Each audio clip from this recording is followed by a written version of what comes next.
Po koncu dvoboja v športnem parku Kidričevo je z menoj naš kapetan Dušan Stojinović. Dušan, po prikazanem sodeč bi si obe ekipi zaslužili po točko, na koncu vse tri ostajajo v šumi. Kako si ti videl tehle 90 minut? Ena zelo trda, težka tekma, težko igrišče za ta naš kompleks igre, oziroma nekako, ko probamo razvijati igro našega gola, igrati po tleh, je bilo dejansko danes skoraj da nemogoče, igrišče je bilo mehko, ampak to ni naš izgovor. Enostavno mi nismo bili dovolj dobri, da bi izvlekli boljši rezultat danes. 50. minuta srečanja, tista, ki je odločila zmagovalca, uspešno izvedena 11-metrovka Harisa Kadrića. Bil si blizu pri tisti sodniški odločitvi gospoda Borošaka. Ne sprašujem te, ali je bila pravilna ali ne, kako je bila videti iz tvojega zornega kota? Ja, ni na meni, da komentiram. Moje mnenje je, da 11-metrovke ni bilo, ampak sodnik je piskal.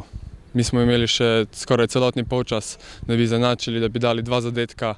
Enostavno nam ni šlo. Imeli smo premalo strelov proti golu. Več strelov proti golu, ko imaš, več šans imaš, da zadaneš gol. Enostavno tudi danes v obrambi nismo bili najbolj razpoloženi. Nekako te prekrški okoli naših 16 metrov so bili nepotrebni v nepravem trenutku in potem nas je sesulo vse in nažalost nam ni uspelo izenačiti do konca tekme.